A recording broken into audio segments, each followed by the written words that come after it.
What's up, y'all? Welcome to the Electric Werecat Truther Network.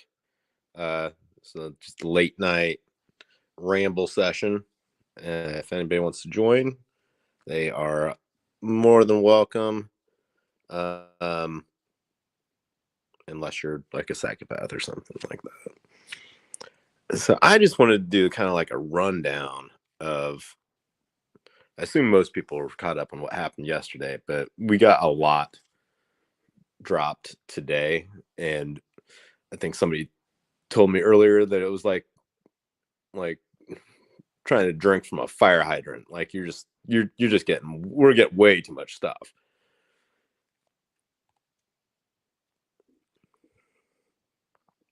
Can y'all hear me? Hopefully you can hear me. So I mean the sketches thing is kind of weird. I've seen a couple different takes.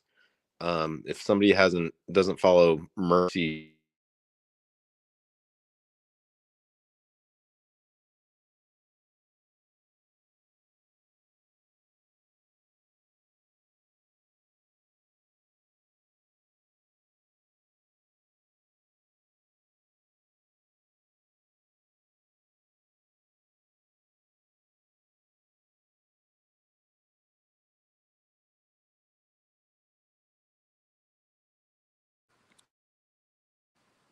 you either have these people. Sorry, I lost my mic.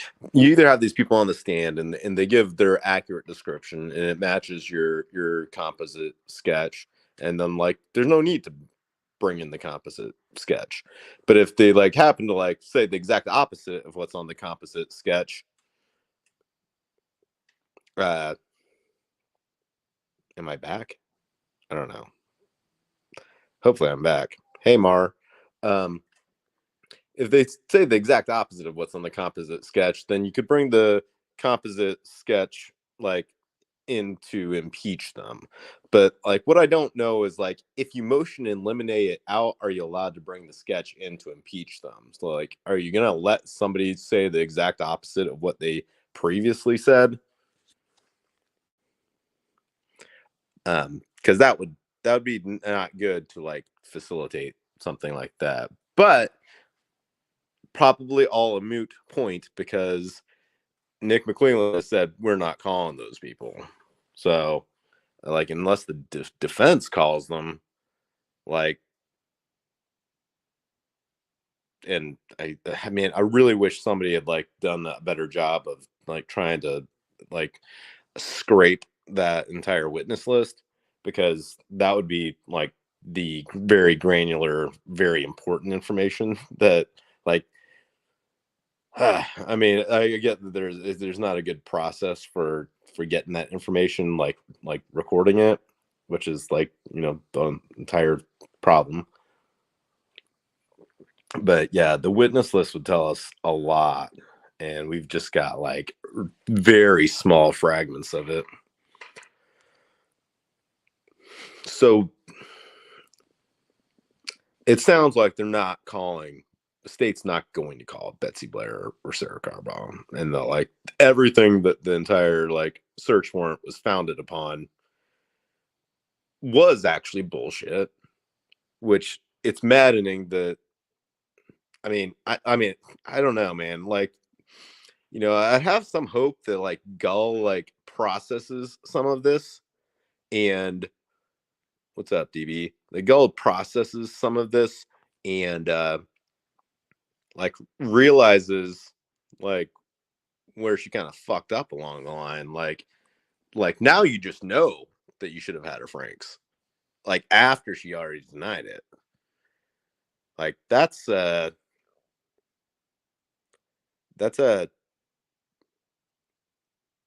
like I don't know. I mean if she isn't actually like colluding with the prosecutor, like I think she's going to get hip to like some of the shenanigans that have gone on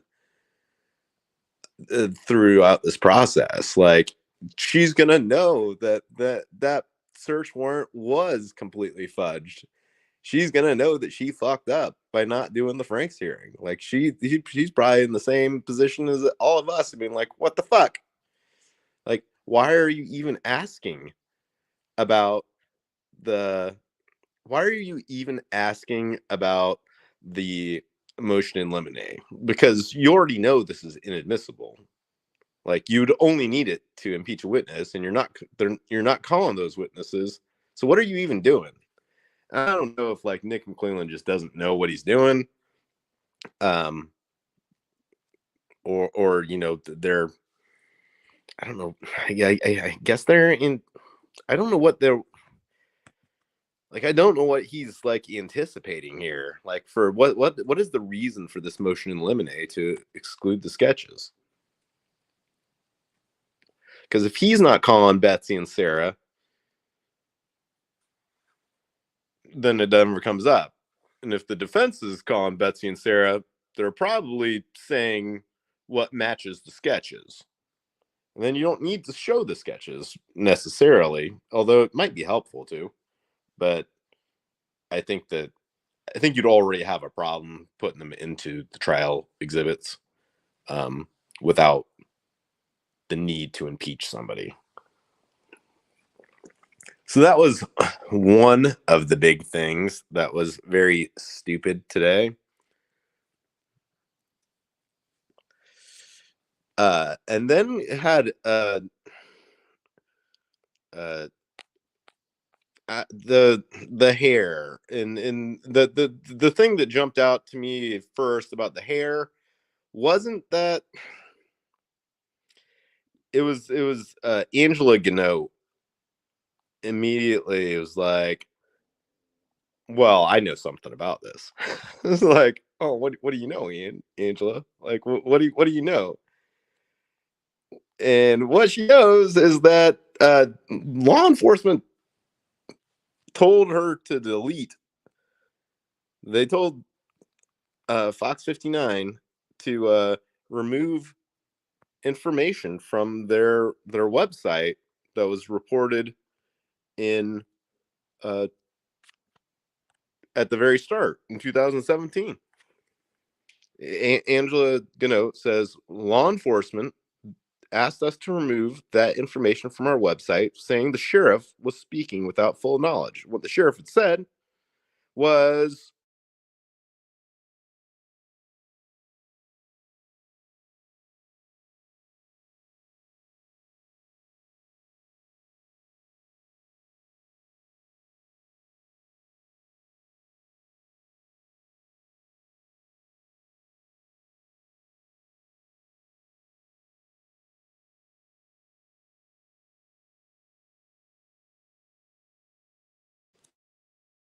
sorry, I'm losing like mic connectivity or something weird. But yeah, like, and this Angela is kind of like a more of a, I mean, I don't know how to categorize her, like kind of a right wing type of individual, which is not uncommon in Indiana. But for her to flip on the on the caps and immediately dish on what they asked her to delete, like that's a good sign. And I'm really hopeful that like as these moments come along where the media has been told things by the government, by the state or the county or whatever the fuck you want to call it, Bob, uh, that like these journalists will talk about this type of stuff, the how they've been misled by the law enforcement and what they've been told they can and can't report, and how what they were led to believe this entire time is very different than the reality of what when the facts finally come out. Like, I think it's going to be a realization moment. It's a teaching moment of why you don't just be complicit to the state. Like, you're literally there to, like, you're supposed to be there to challenge them. That's the point, bro. That's the point, is that you're supposed to be challenging them.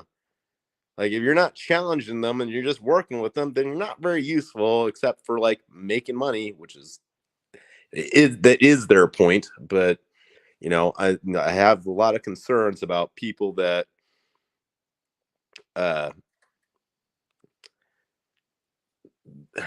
I don't know. I think that like it's great that like a lot of these people have gotten in these first 2 days. I'm really, really, really concerned about when uh when everybody gets to Delphi and what process is there and who is able to get in, because I'm not super confident that people are going to be able to get in. They might, but I also think they might not. And then you're only going to have the legacy media like telling you what's up. And like there aren't going to be the details like that are required to make it a quote unquote public trial, which is a constitutional right, not for just Rick Allen, but for all of us. Like it is a right.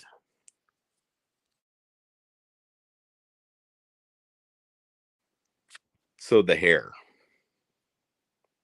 is besides the shenanigans of the media just coming out and saying, "Oh yeah, we just delete stuff off our website."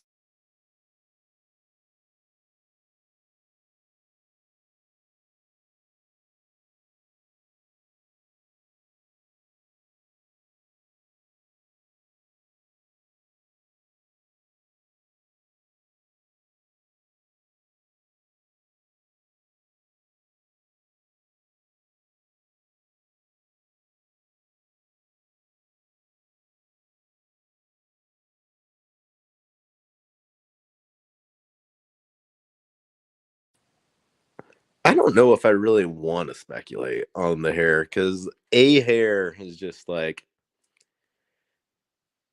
I think it's just so open ended. I know I keep losing my mic. I don't know why that's happening. If somebody would join the panel, uh, the when I'm not talking because my mic dies, like you could.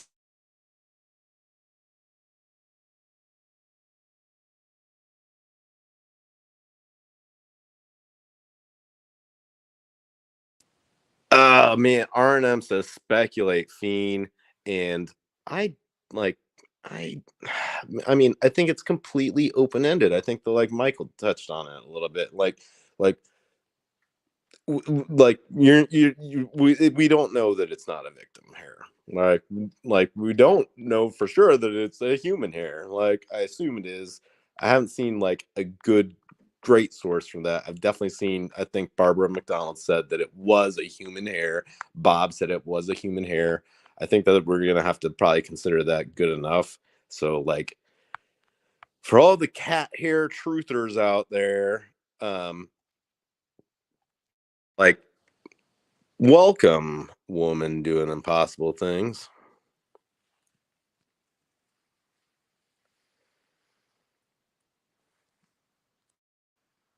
Hello.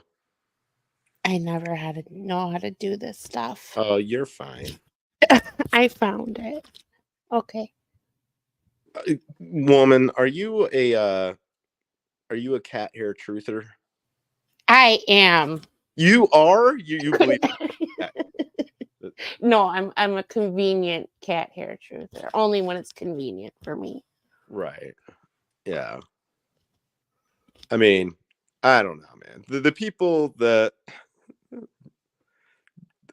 I mean, immediately people were like, dude, there were people on Twitter that were like, well, if you don't believe it's a cat hair, like if you believe it's a human hair, not a cat hair, then you're a conspiracy theorist. Be like, what the fuck are you talking about, you fucking psycho?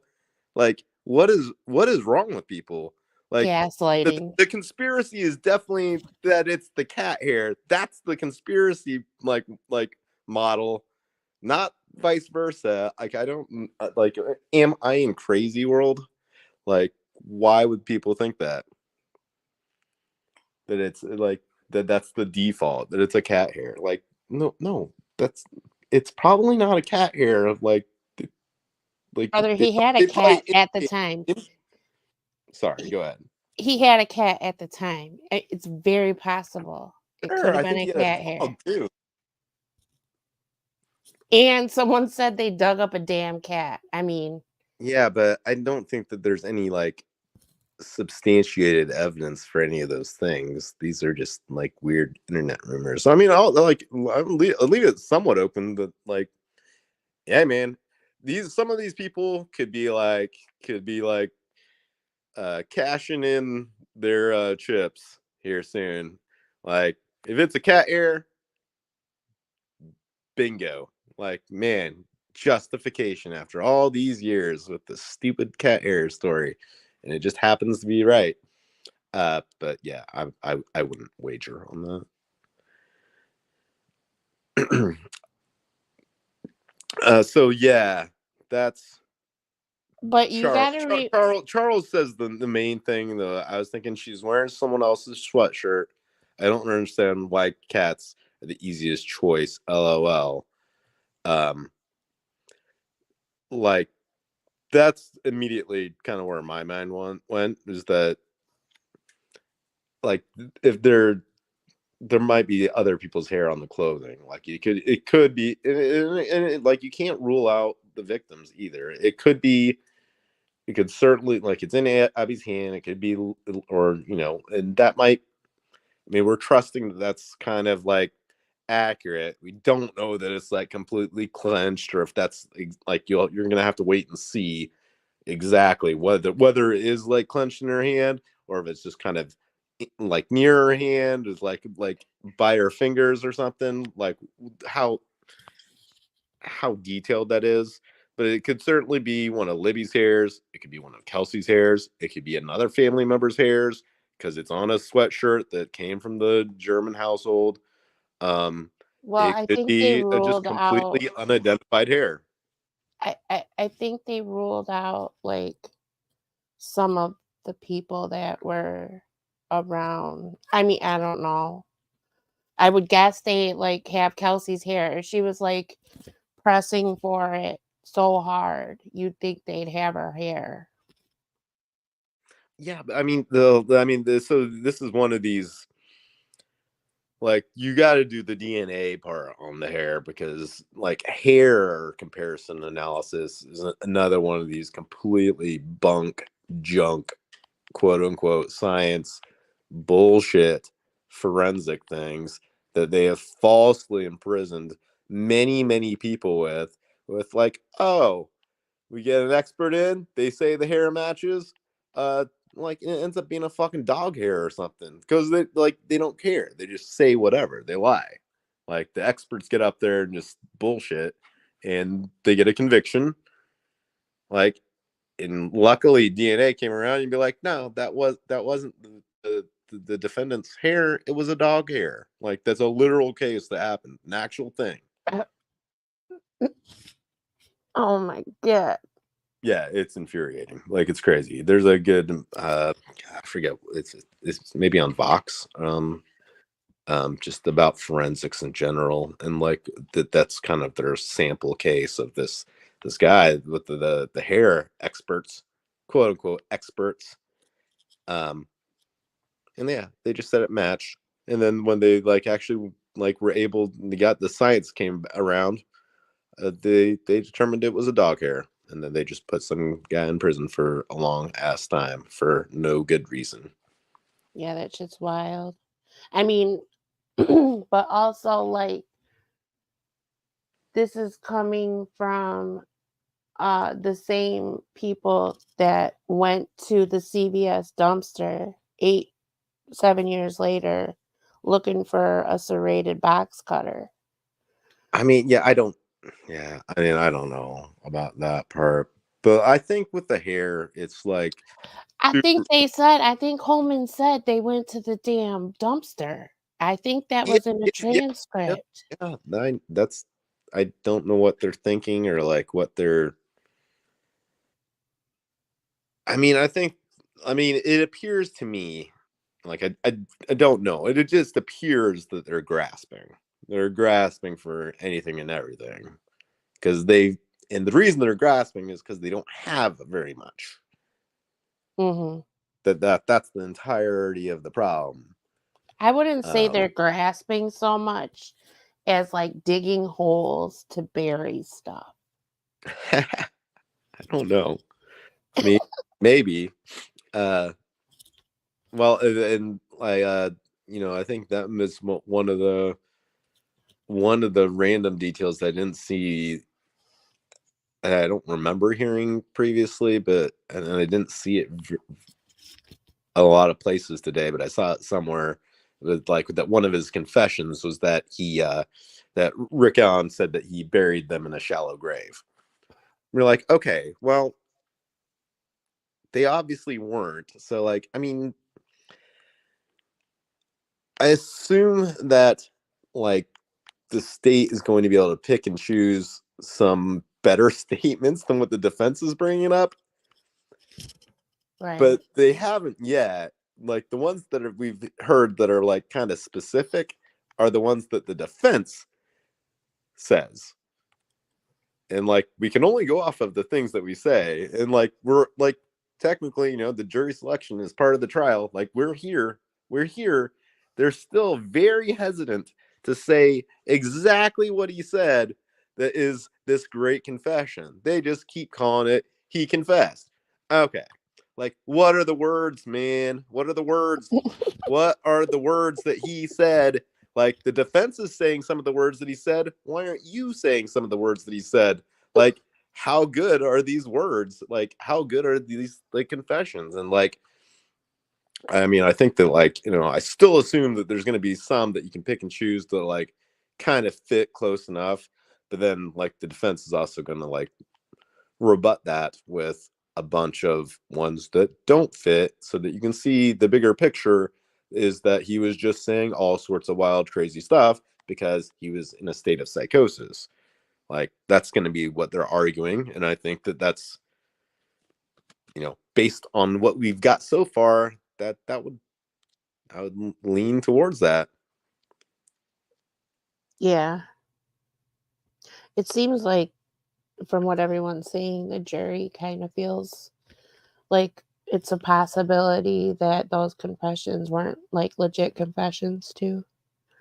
Yeah, and I think that was good to like preface. And I don't know with some of the jury selection. I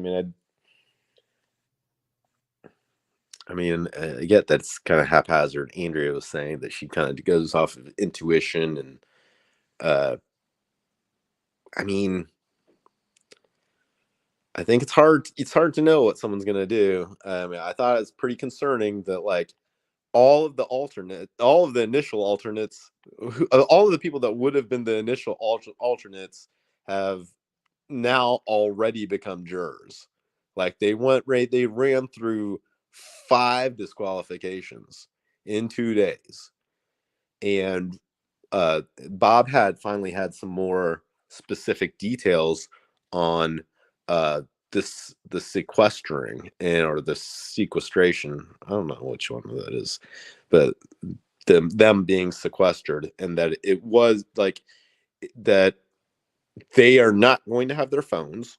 They'll have supervised like Sunday family days where they can call or maybe visit under supervision. And I think that's going to be really hard for a number of people. Like I would not be surprised that the stress of what they're putting through. Like, I mean, you're like it's 2024. People are on their phones all the time, all day, all night. Like, just they're used to having access to their smartphones. Like, I think taking that away from people daily, like 24 hours a day, is going to be challenging on these jurors. For sure.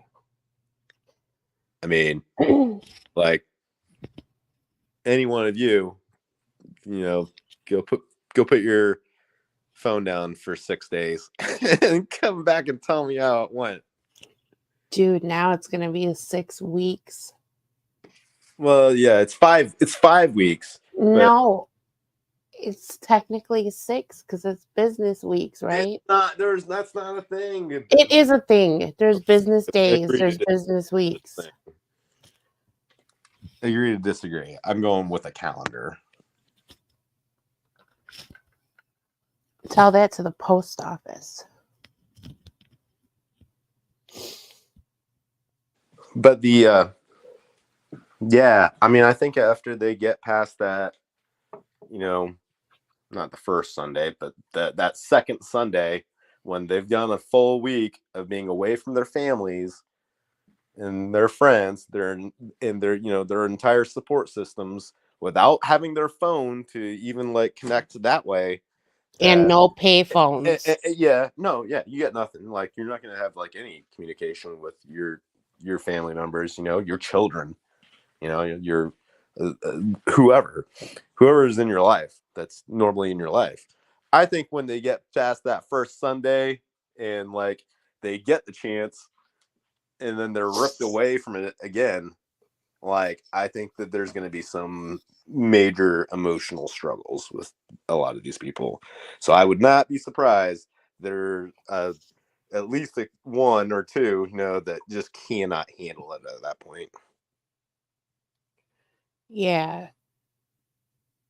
Like, you can't just have like people like having emotional breakdowns. Like, even Rick Allen like got his tablet. These people aren't even getting that. You get nothing. Yeah, that's really wild. Oh my God. I'm like trying to envision it for myself. And I think like the first week would be really great. To envision. Sorry, go ahead. Oh no, I was just saying like the first week would probably be great.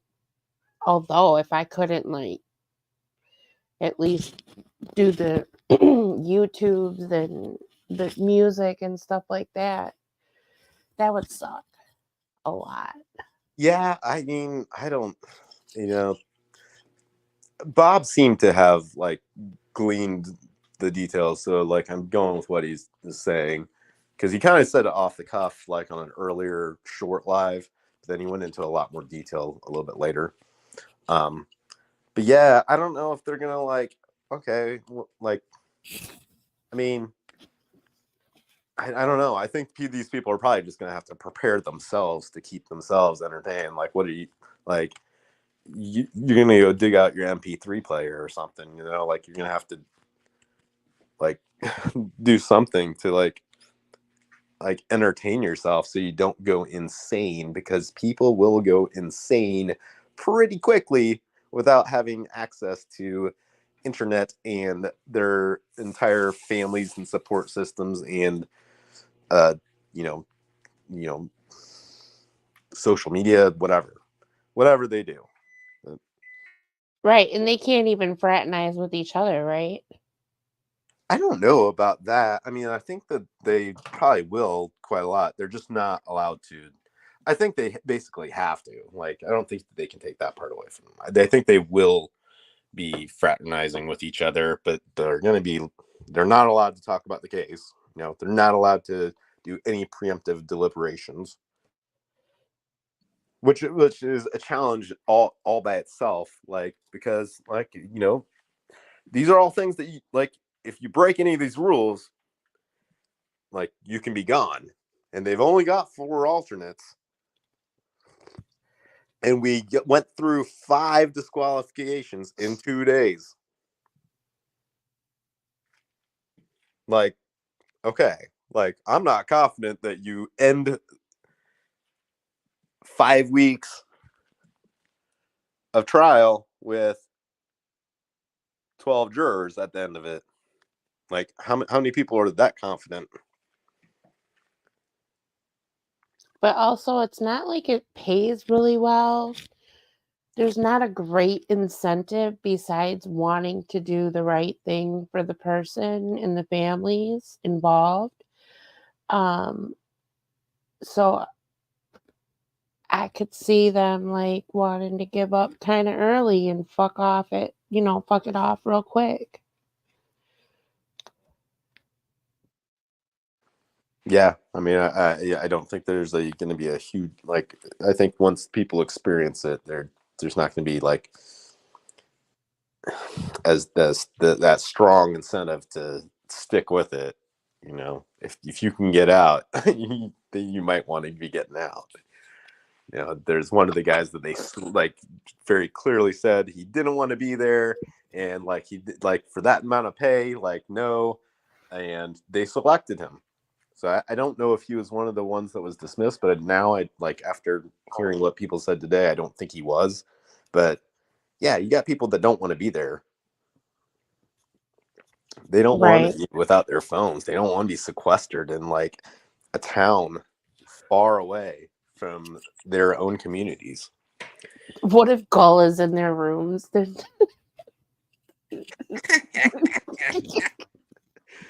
I don't think Gull is going to be going to their rooms, going late night. Like, hey, let's have a party in Juror One's room. Everybody, we're meeting up in Juror. Like half of us are hanging out in Juror One's room, and half of us are hanging out in Juror Eight's room, and we're gonna party. Like you're gonna have euchre and it's just euchre in room one, but 8, dude. We smuggled in some vodka. Like we're gonna get fucking wrecked tonight. Fleischmann's. Yeah, I don't know. I don't know what the rules are for like drinking while you're on like a sequestered trial. Like, are you allowed to go to the hotel bar? Well, how many hotels does Delphi have? Because they're going to be in Delphi, right? No? I assume they're probably not in Delphi, but one of the nearby towns. I've seen people speculate. I mean, I don't know why you speculate on this, but like what I've seen or heard people say was Lafayette, and I've seen people say West Lafayette. Why they would say West Lafayette, I don't know. I think that's pretty presumptive. Like like if I took a wild guess, I'd probably say Frankfurt, which is a little bit closer and a much like sleepier town where you can't get into as much trouble. But like I have no idea. And what would they do? Like a B&B? They could put them in a lot of different places and it would be fine. They could be in Monticello. Like it's not. There's a ton of different places. Like trying to guess that's like very random, and that information I don't think has actually been disclosed and probably won't be disclosed. Like that's going to be important to not do that. I don't know if like some weirdos will try to figure it out, but yeah, I definitely don't want to know. But no, like that's. I mean, nobody needs to know that information. It's not important at all. Like there's no reason that people need to have any contact with the jurors. It would be kind of cool though. Like, hey, yo, check out my crib for the next 6 weeks. And it's like, I know, like that's the entire thing about like not having your phone. You're like, dude, you're all doing this like really like kind of cool thing, and like you're not gonna have any pictures of it or like videos or like memories of it. It's just gonna be you wrote it all on a piece of paper, and then they took your piece of paper from you at the end and shredded it. Like you're just gonna have a completely blank life for 1 month. Like no memories on your phone or anything. It's gonna be like, man, I don't think it's. I wasn't able to find any examples of like in the modern era, like the cell phone era, where people are on their smartphones all the time. Uh, that people have been sequestered without their phones for a full month. Like I don't know if it's a new thing that's never happened before. Like Judge Gall might be doing a very, very crazy science experiment, and like it could have disastrous results. You might be like, at day 13, the subjects, 5 of the subjects have gone completely insane. Like Oh, that's bad then. I was saying they should have just put him in Westville.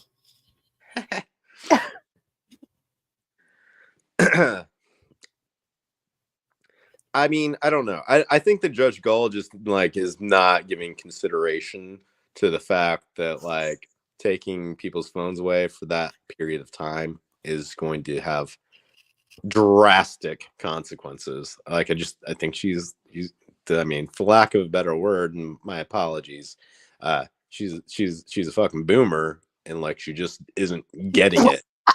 What was that? She doesn't get it. That, No, like, no, you no, no, can't just no. take cell You phones don't away get from to just people. talk over what just happened right then. You called me what was that? Were you calling me a boomer? Was that my apologies for Judge Gull. boomer? Judge Gull. Why are you apologizing to her? Well, I know I'm apologizing to anybody that's offended by the term. Okay, okay. Because But I'm calling her a boomer, and like I'm 25 it's not again. aspirational. It's more just like this lack of comprehension of like what you're doing, and like that you don't understand like the modern era, and like she's not thinking about what it's going to do to these people.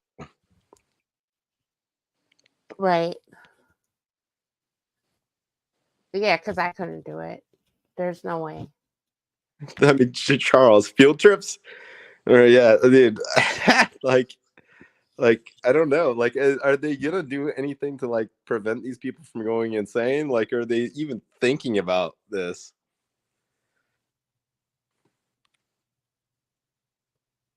I have had a TikTok account, but like it logged me out, and then I don't know. I'm scared to log back into it because like I don't really know how, or like which method to use to log back into it. Like I don't remember what I signed into it with initially. Like if it's through Apple or Facebook or Twitter or whatever it is, like it just gives you the options to click one, and I don't know which one to click. But then I'm scared because of China also. So like, I just refrain from doing it. Sometimes there's a TikTok that I would like to watch, and then I'm just like, you know what? I don't need to. Yeah, TikTok is it's too ADHD for me. Rosie says, "Can jurors watch TV?" And I mean, I don't know the answers to any of these things, but I would assume that they can. I don't know if they'll like rig their TVs to like not show certain channels, or if they just have the instruction, don't watch the news channels, like don't do it, and you trust them to do it, not to like to follow. Oh shit! They said no TV. Oh, geez. I mean, I don't know. I don't know, man. Like, she might be trying to drive them insane. I don't know, man. Like I'm As if thinking, being in the same room with her for 8 hours isn't gonna be enough. Like, thinking through it. Like if you get a mistrial, like I consider that more of a win for the state than I do for the defense, because on the defense side, Rick Allen remains incarcerated indefinitely, and the state faces no consequences for any of their shenanigans. So well, except for I, like I would call it a bigger, 4.3 million. better win for them. 4.3 million is quite a loss. Yeah, I mean, That's a bundle there's the I money, couldn't but swallow. there's always more money. Like From where? from the taxpayers, Yeah. or the government. I'm saying there's always more money. You get like, it's not like it's actually their money. It's money that they get from other places. So it's like not really their money. It's not like somebody spending their own money. It's a completely different situation. Like, yeah, it's gonna suck, but like the payoff is like you don't face any consequences for doing a crazy investigation, because you can just like be like, well, we'll try him again in another couple of years, and like Rick Allen doesn't go anywhere; he stays in jail. Sequester the jury, make them So crazy. yeah, I mean, like I mean, Put them in a simulation. putting in these crazy like scenarios where you might lose jurors to the point, like, I think, like, if you have to, I mean, if you dismiss 5 people, and they already dismissed 5 people within the between yesterday and today, they dismissed 5 people.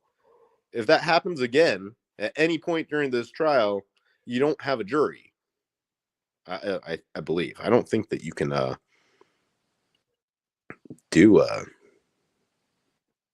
like, I think you're required to have 12, but I don't know that for certain. I would assume that you have to have 12. They'll just get some, like, I could do it. Dominoes. I'll play tic-tac-toe. I could do it. Yeah, I'm sure that there's some people that Backgammon. I don't even know how to play backgammon. I'll learn. Oh, I love backgammon. Actually, I did know how to play a long time ago, but just need a refresher. Yeah, I mean, I guess you bring books and, like, go old school, but, like, I think a lot of people are just not gonna, like, acclimate to that very well. They're just gonna be like, I need my phone. I need my Right. phone. I need my phone. Like, all the things I want to read are on my phone. Right. All my documents are on my phone. Okay. I could bring books. I wouldn't want to read them. Like, like, I'd be happy to play a game of chess, but, like, you better hope somebody else on the jury wants to play chess with you, because you're not going to be, like, hanging out with, like, anybody else. Like, that's it. Play 3D chess. 3D chess. I don't know. People are always talking about it.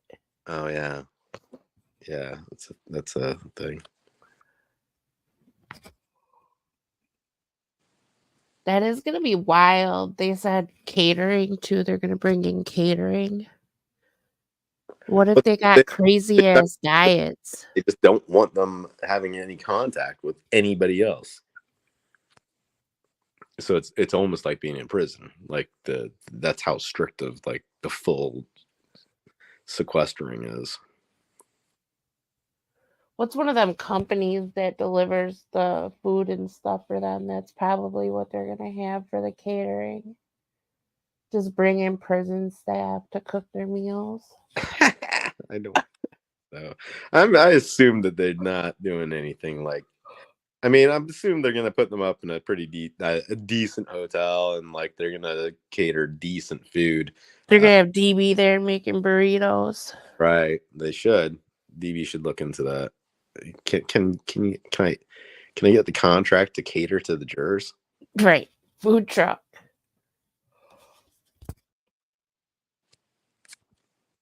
All right, I don't remember what else we missed on. Like, that might be it. I don't know. Latrell. I mean, I don't know. I assume DB has the summary judgment, and that, like, I got to the end of, I was going through what Sleuthy had posted, and, like, that was my question. Like, I need to see the summary judgment next to, like, figure out what the second half of that story is. Oh, well, I don't know. We didn't talk about the sketches, really. Oh God. Did we? We didn't talk about the sketches. No. Like, that was it. That was another, like, that's what I said. Like, we're drinking from a fire hydrant here. Like, there's too much stuff coming at us. Like, the sketches is huge, because they've told that for all they've said all this time, the sketches. And then you gotta mold them together, and you'll get the man. Yeah, and then today is the day, and the sketches are not relevant. And then they arrested Richard, and they're like, today is not the day. I mean, I don't know. Crazy. I don't know how, like, you say with a straight face, the sketches aren't relevant. The sketches are not relevant. You're finally forced to say it, and, like, what does Doug Carter think today? Like, how many times did he talk about the sketches? How many times did they all talk about the sketches? And you get to today, and then the sketches are not relevant. Right. and the sketches aren't Richard Allen. Like, Right. But what? then Jerry Holman And just you're a not, little bit ago said gonna it call was. and these people that are in your warrant and your PCA that you like, that was your whole entire basis for coming after this guy. Yeah, they're not gonna testify. What the fuck? Like, what the fuck are you talking about, dude? Like, okay, like, I don't know. Betsy Blair says she is testifying.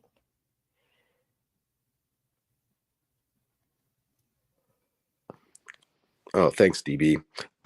Yeah, I would assume. I mean, the state put in their filing that they were not going to be calling the people that contributed to the sketches as Yeah, witnesses. but defense is calling But the Betsy defense, Blair. yeah. Well, I think they're gonna probably give, like, the defense isn't gonna call Betsy Blair if she's like, yeah, that's the guy I saw right there, like in sitting at that table, like, or that she's gonna say it's a guy that and just give Rick Allen's description, like, oh, it's a guy that was 5'4", with blue eyes and a shaved head and a goatee, and like that's not what she's gonna say. If the defense is calling her as a witness, they wouldn't call her. Like, if the Right. state's not gonna call her, why would the defense call her if she's gonna say anything that's hurtful for them? So she's not gonna say that. She's gonna probably back up. I mean, it sounds like they kind of got bullied into giving information for the sketches, and I think that you might get very vague different information for what these people actually saw. Well, yeah, Betsy Blair, like, she's like, you bullied me into this sketch and then you didn't even use it, dude. Like, what the fuck are you doing? 2 years The later. other thing is that, like, but we've also heard that she said it was a 10 of 10. So, like, which one is it? Like, like, you had zero confidence in doing a sketch, or you got 100% confidence in doing a sketch? Because that's like two opposite sides of the spectrum. Like, what is it? Like, I are think we gonna find out? she didn't want to do the sketch. She didn't want to give the information for the sketch. But then she had, like, once she gave the information for the sketch, then she was like, yeah, that's the guy. Okay, yeah, I could see that. I mean, I think that's probably the most plausible scenario. Then with Rayleigh, She wasn't confident, but then after they actually did it, she was like, yeah. no, it's not about confident about what she saw. I think maybe a little bit of frightened, didn't want to be the one, like, giving out his details. Gotcha. Yeah, that could be a thing too. I mean, there's plenty of reason to be scared when there's a psycho killer on the loose. Right. And when you see from what it looks like to me, the entire town almost colluding to put someone else in jail, and stopping at nothing to do it. But that's Right. how I feel about it. Sometimes I feel like that as well, but yeah, I don't know. Just try not to jump to that conclusion without, like, it being, like, substantiated. But like, I definitely see pieces of that. For sure.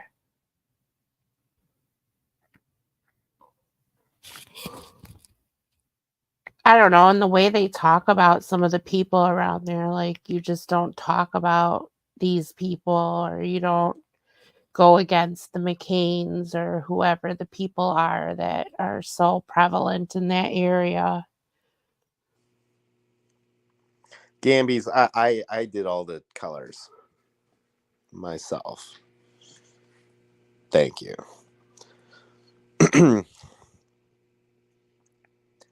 Yeah, I don't know. Well, I'm interested to see, like, how many people that have kept quiet are going to be on the witness stand and finally come out and say something. Right.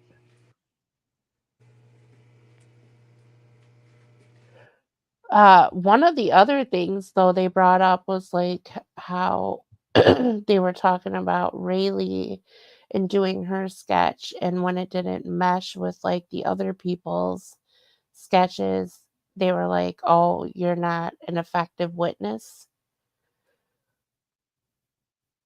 Yeah, I mean, I think, I mean, when I look through like the PCA, you know, the search warrant in the PCA, like my takeaway is that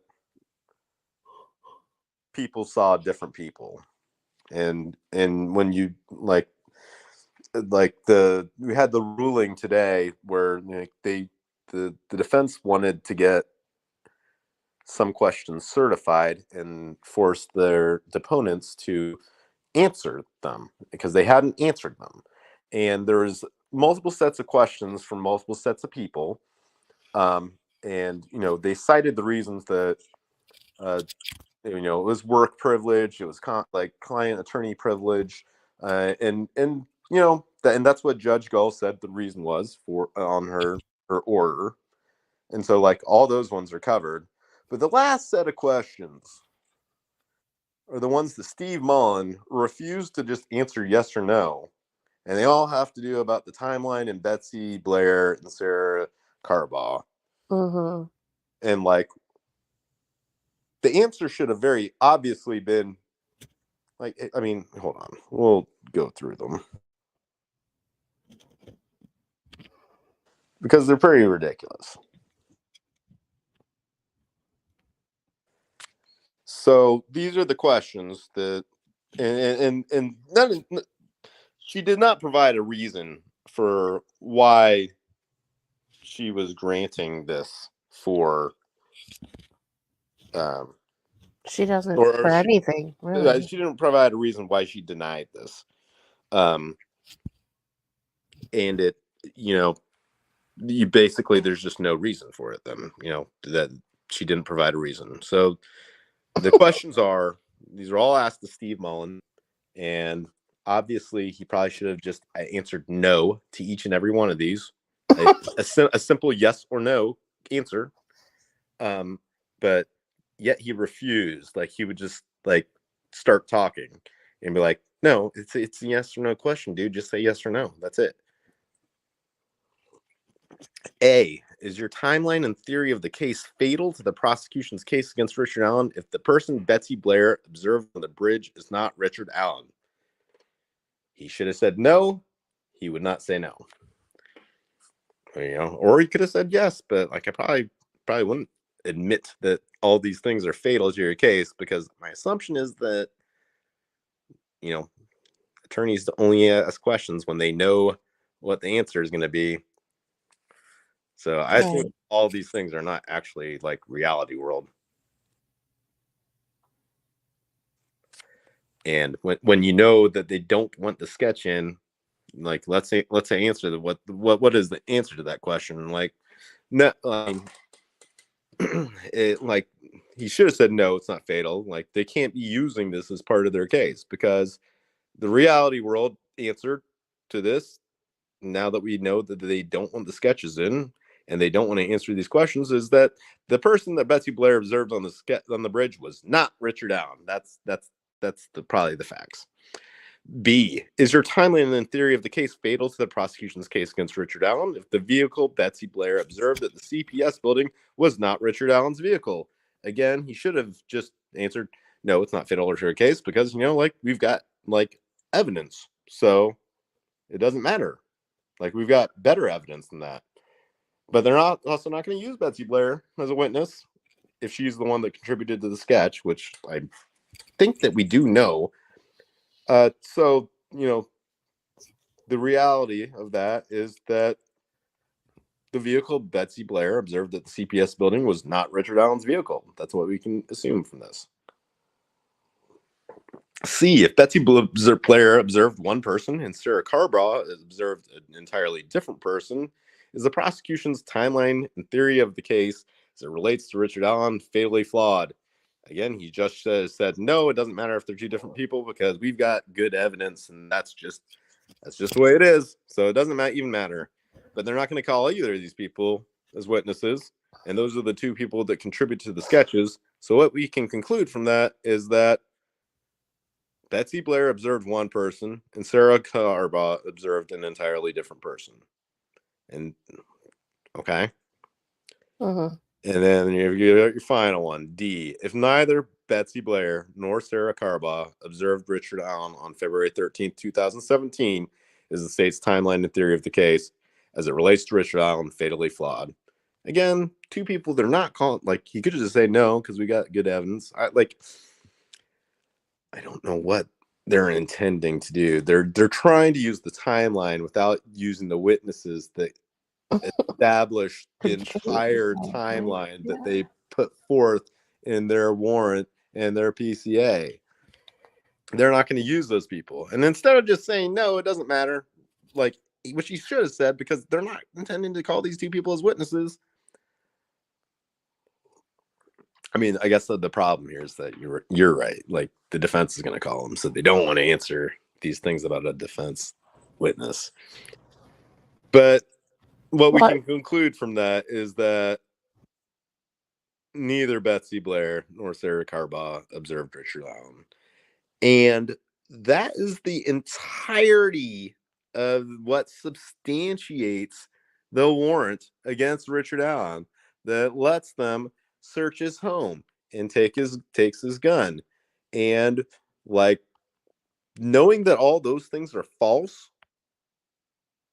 like all those things that they said in the warrant are false, that's what would substantiate doing a Franks hearing and probably granting it for a number of things, because this was a made up scenario that didn't happen.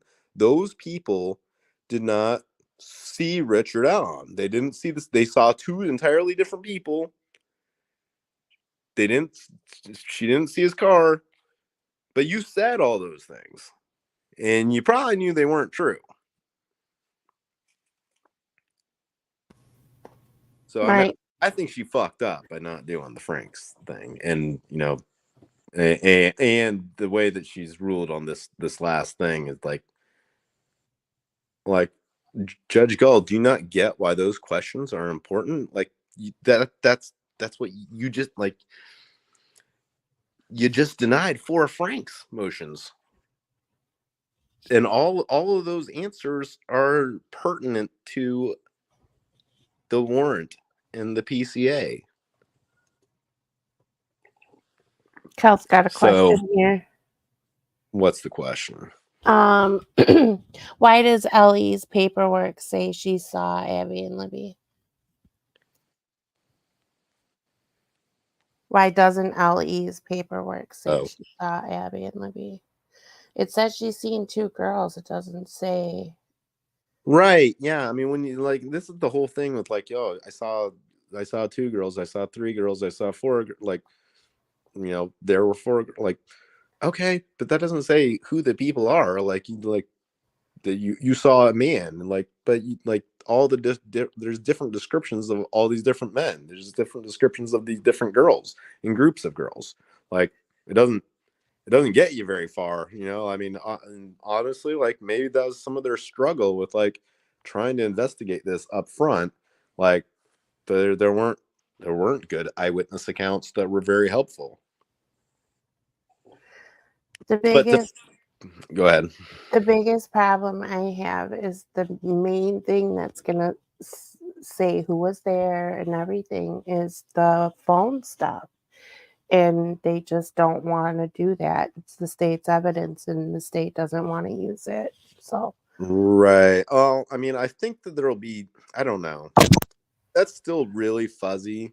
Like, the motion in limine just wasn't very clear, and to grant it without any, like, clarification of what the fuck they're talking about, like, is very confusing. Like, will the state still supply some geofencing? Like, I think that we can assume that, you know, Rick Allen's, I mean, we know from the depositions, Holman and Liggett's depositions, that, like, his phone doesn't tie him to being there at the time. But do they still want to do some geofencing testimony? Maybe just to show tracking Libby's phone, like, and maybe, but that's the extent of it. They've motion eliminated everything besides that, or do they not want to bring it all in? Does any of it apply to pings at all? Like, there's no pings in the motion eliminate, but like, are you not worried about the pings because you can just say, oh, they're not very accurate, which is a fair, much more fair thing to say. Right. So yeah, I don't know where we land on what happens with all that stuff. Well, and part of the problem with it is there are several sketches out there still that the public doesn't even know about. Yeah. Well, I mean, I think that that's the entire thing. Like my common sense, like, analysis of this, and it's not, doesn't mean that that's what it is, but I would assume that people saw a number of different people, and like when you get these big disparities in terms of their height description or what they were wearing, or what they look like in a sketch, that they are different people. Right. Or you saw them in different places. Like, why is the guy on the bridge the guy walking down the road? What makes those two people the same person? They're like, your assumption should default to be like they're not. But like, they only want to make it the same person, and they want to make the sketches the same person, which Holman said on the stand. He says the sketches are the same person, the totally different sketches. They only want to make that big, like, if it is about Rick Allen, and now they don't want to use the sketches at all. They don't want to talk about them. And Zero Cool says, I thought the prosecution would lose most of the evidence for trial. Turns out they're going to eliminate it all out. I mean, I think it's a combination.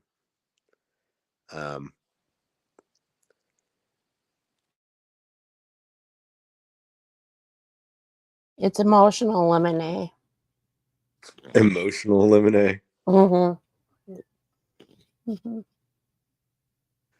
I seen that as a username earlier, and I was like, that's fantastic.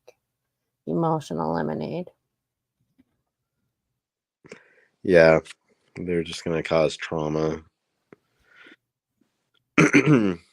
So I think it's a combination, and let me see if I can pull this up. So we already know, like, all the interviews, all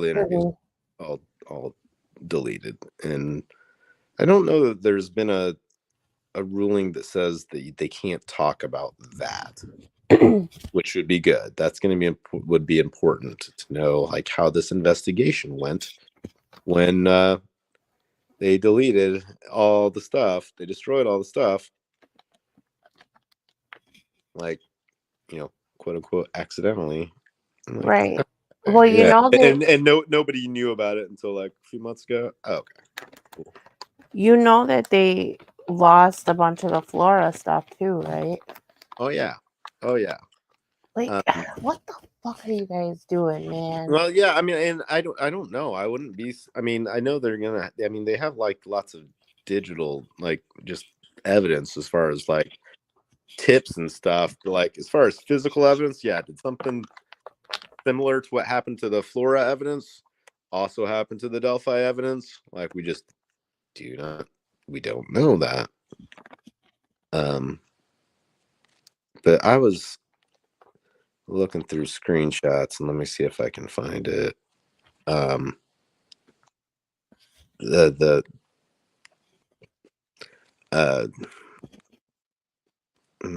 also, let me see if What are you looking for? Okay, so this is something from February, and I'm sure it's probably still on Reddit, but like,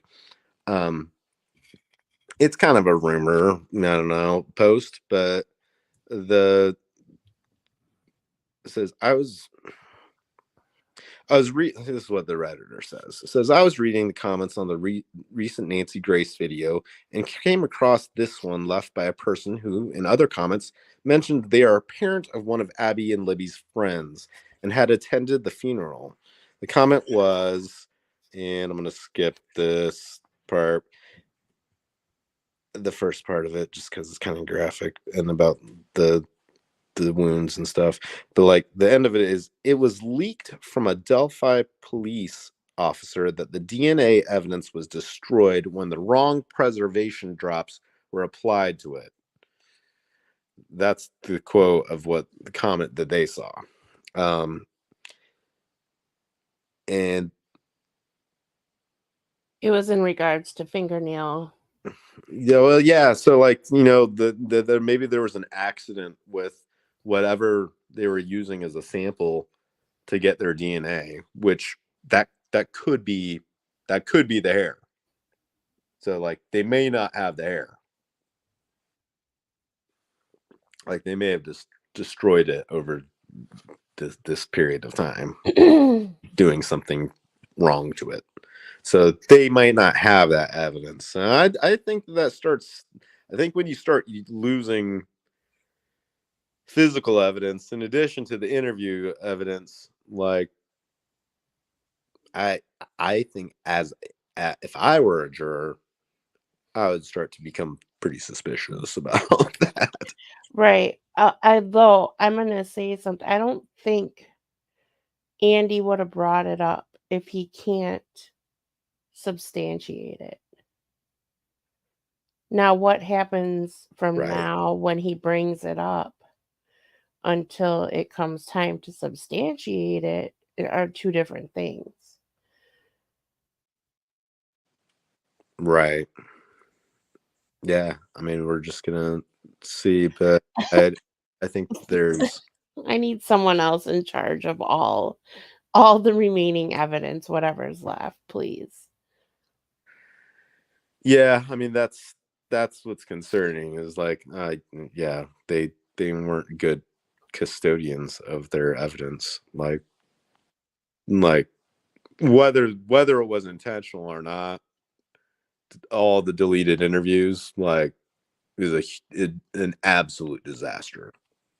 That to me feels very intentional because they're like, "Oh, it recorded over," and then I heard like I forget if it was in the paperwork or whatever, but like it was unplugged or whatever, and I'm like, "No, that's not the way things delete." Like recording over, yes, if Right.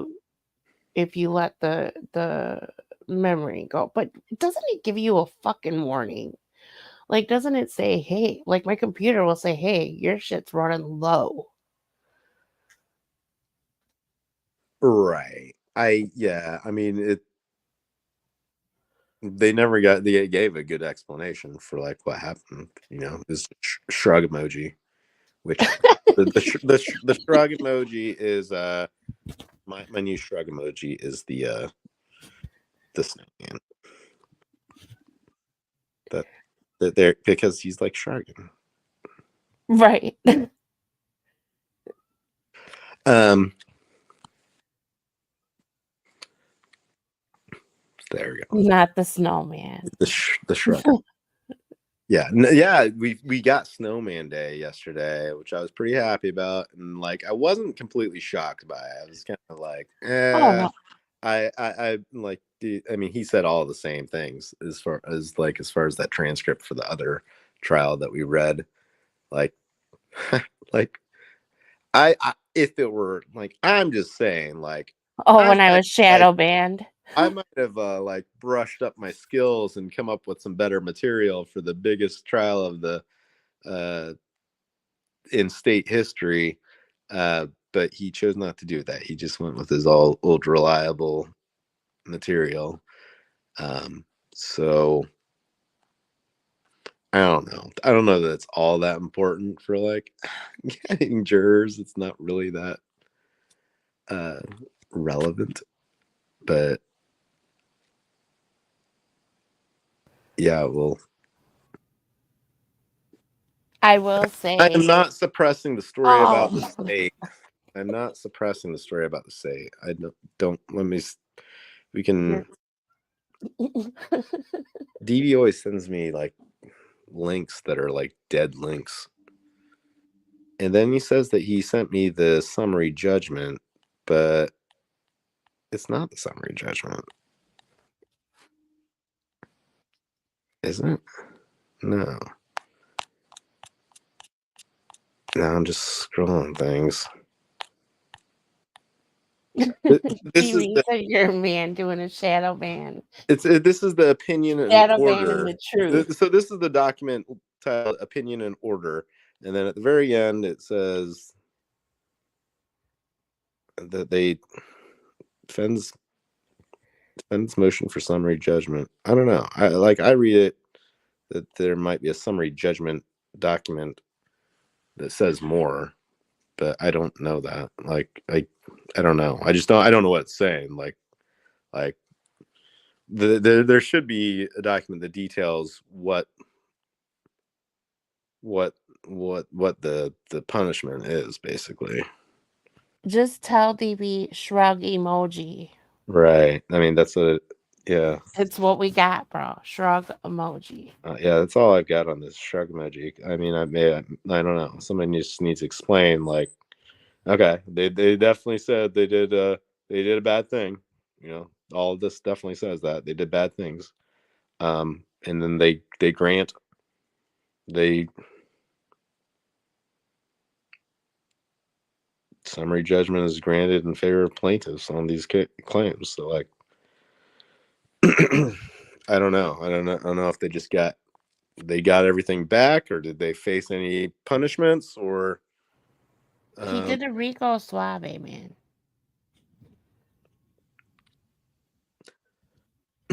Yeah, I know that they said Latrell did all this stuff. I'm just saying, like, or what are the repercussions?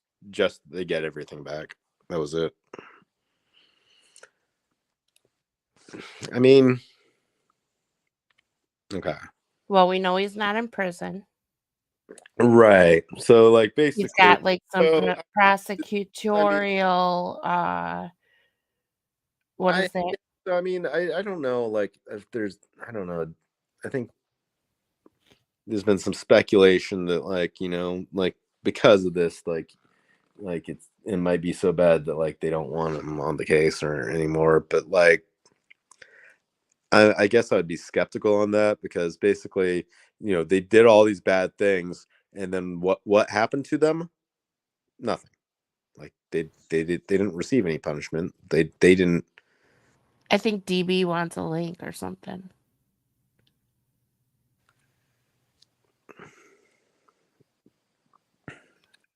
Yeah, he doesn't have absolute or qualified immunity.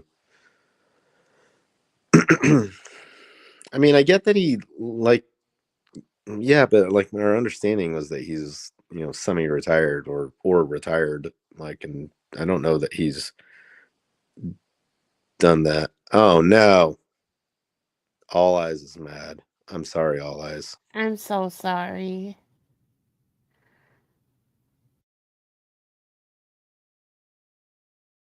I just work here. Really. So yeah, the Latrell thing, I guess my takeaway is like, I don't know. It sounds like he should have been sorely punished for his misdeeds, along with the other motherfuckers that did all that shit, and that they weren't. But I don't know if it's possible that they will be in the future, if that's just something that's in process, because it's something that's pretty recent, and it was definitely bad things. Well, what do you think is going to happen to him, DB? Like, do you think they'll be disbarred? Do you think that like he's just going to be shunned? There doesn't appear to be like any like financial like repercussions to him. Well, so far he wasn't there today.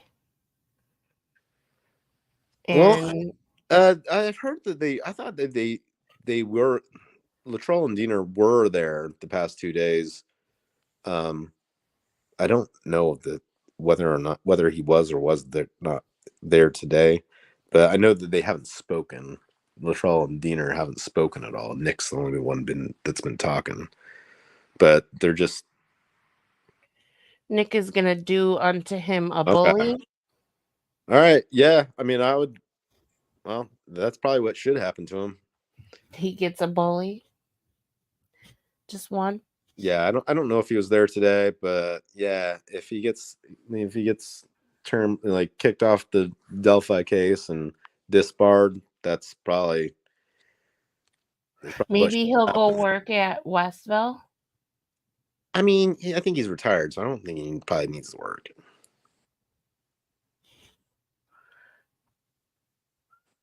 Nick will do a bully unto. He'll probably deputize him.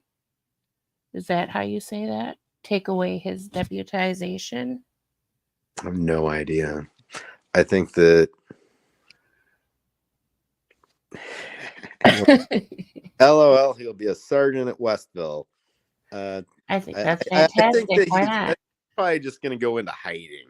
He's probably just going Oh, to go into hiding if he gets like shunned, and he'd be like, "Yeah, I'm just going to stay retired now." Like I think that. he'll be a victim of the clapping. Yeah.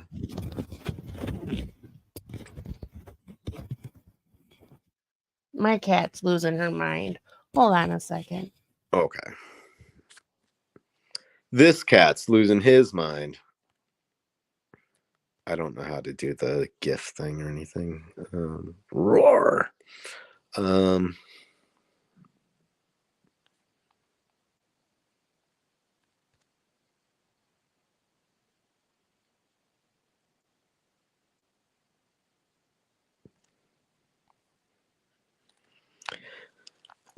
Yeah, I see Yellow Jacket posting about these sketches. I mean, these sketches things. Like, I mean, they told us this stuff for so long, and just like, oh, completely ignore it now. Like, okay, well, I get the trial's one thing, but like, also, like, public should be, oh, what the fuck? What the fuck? It's Andy and Brad's fault that Latrell's been doing crimes.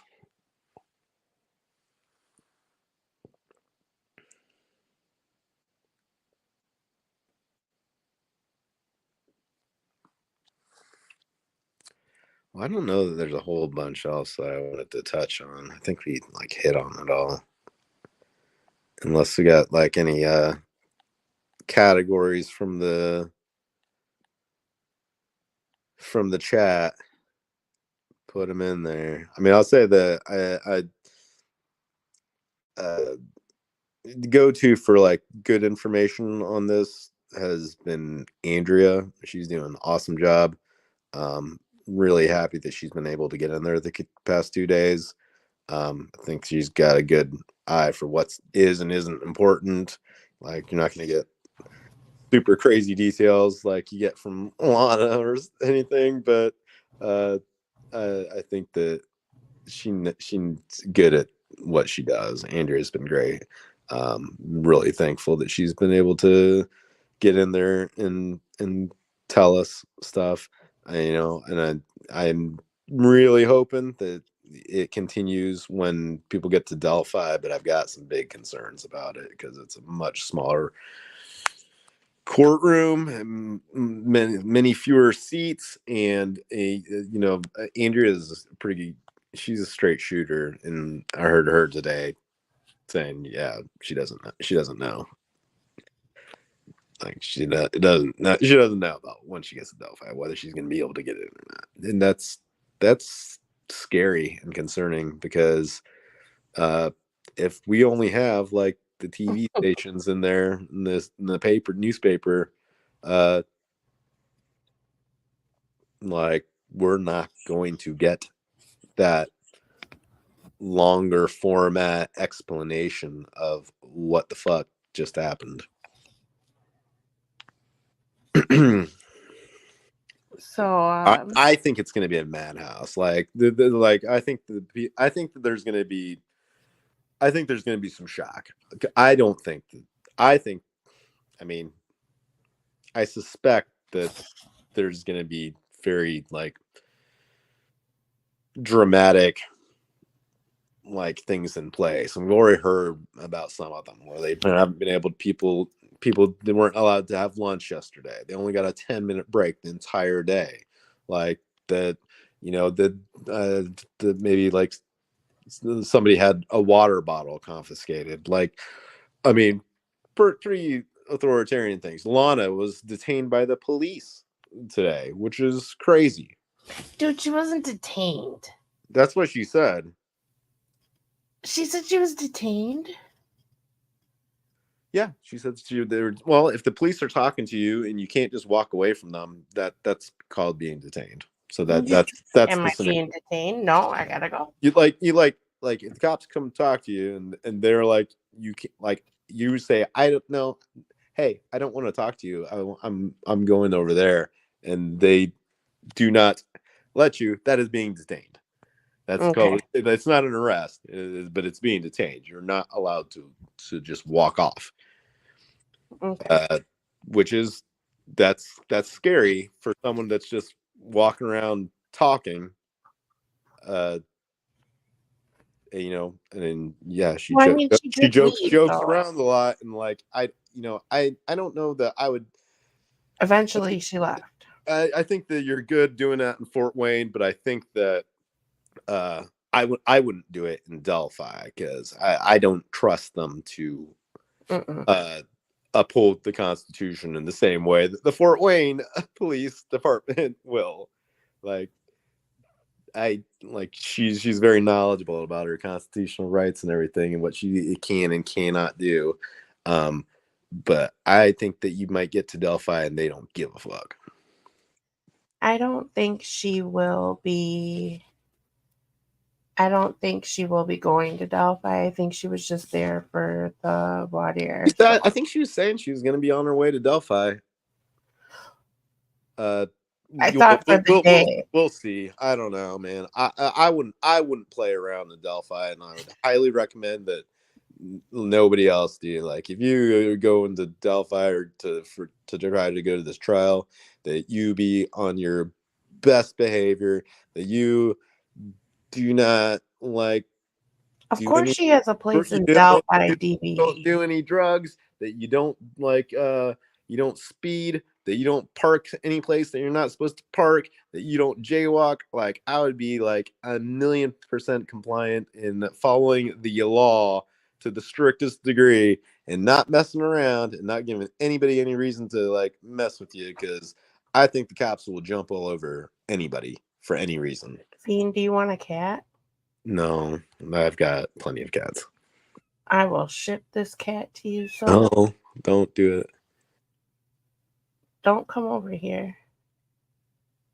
Yeah, Delphi sounds like a jail stint to me. My ass would get arrested, I'm sure. Yeah, and like we don't want that. Nobody wants to get arrested, you know, even if it's just an overnight hold. Like no, like, and I think they'll use any reason. And yeah, any reason to detain a YouTuber. Yes. Yeah, I mean, we're on day 2. They've dismissed 5 jurors and detained a YouTuber. Like, in fact, Go will level up if a YouTuber gets arrested. Go will level up. She's an emotional vampire. Right, 100%. Like, yeah, she'll only get crazier. I mean, that's what my fear is, that they're gonna put in like some sort of curfew and be like, you can't line up sooner than 6 a.m. You also can't park anywhere near the courthouse. Okay. Well, then how are you going to get there? And like is there some magical way that, you know, people will be there in line before any like regular people can even get to the courthouse?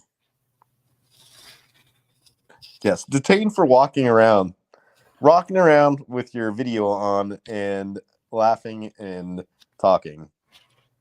Like what what is somebody doing that would justify detaining them?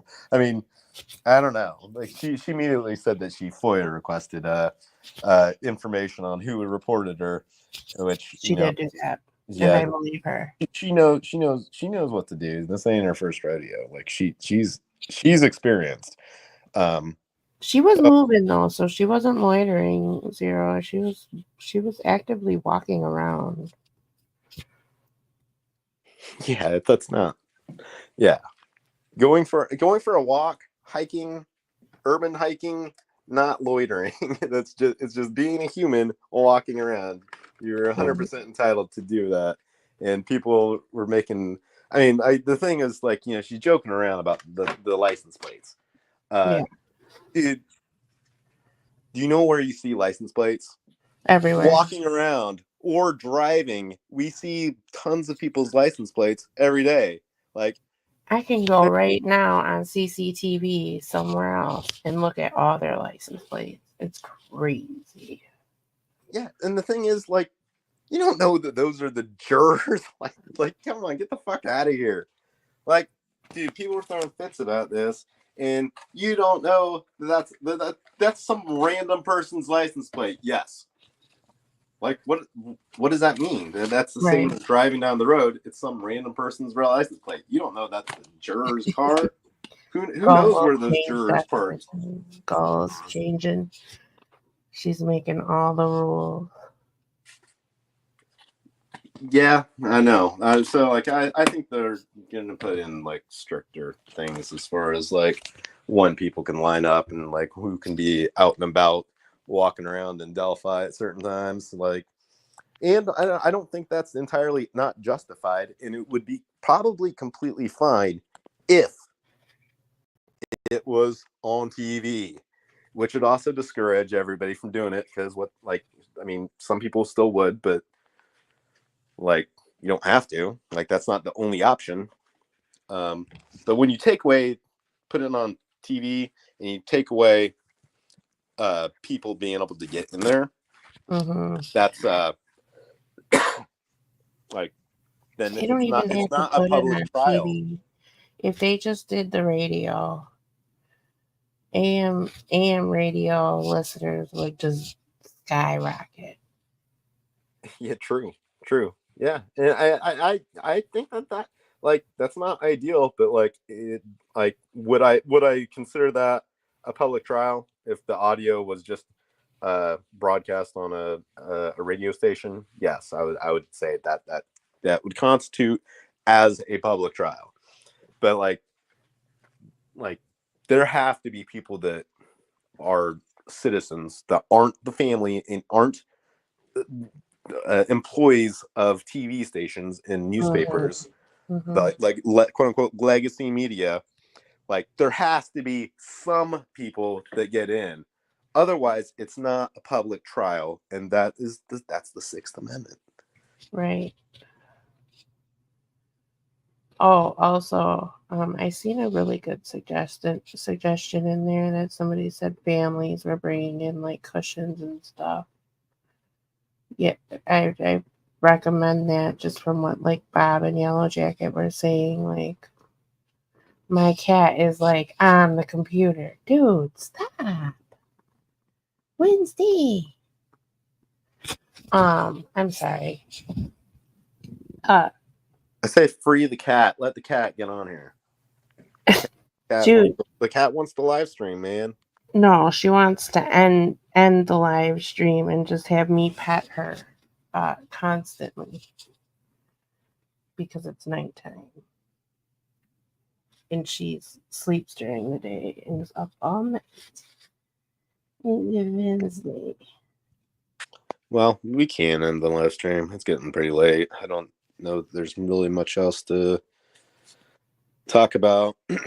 Maybe the last thing I just touch on is that, I mean, again, like, it's great to see the people that have been doing coverage on this. Andrea's been doing great.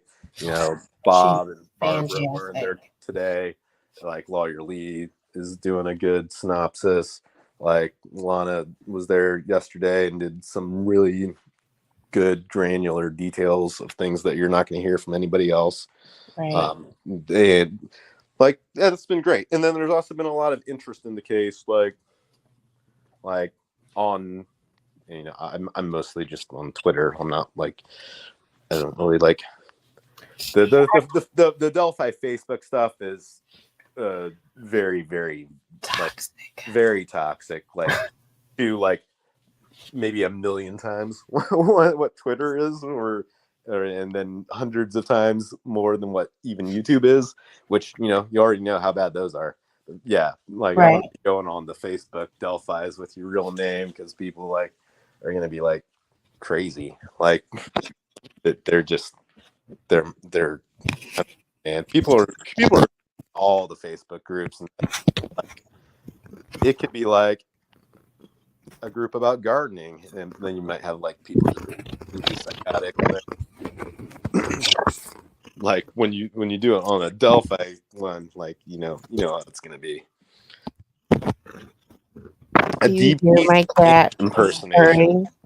I don't even know how to do a DP impersonation. Change your PFP, I guess. No. He wants us to talk like them. I don't know what to say. You want to do an Irish goodbye? I mean, we will. Yeah, we can do that. That's the only thing. That's the same thing that I thought of. Like that. I don't know. I don't know how better to impersonate Ange. I don't pay attention. I can just let me just like I don't have the cool hype videos, but I can just say hi to everybody like for like the next 30 minutes. Hey, like, Fiend, how about you just do the bit? Do the bit? What? Do the bit. What's the bit? Just Irish goodbye? No, it's the bit that I'm always telling DB to play. Are you fucking insane, dude?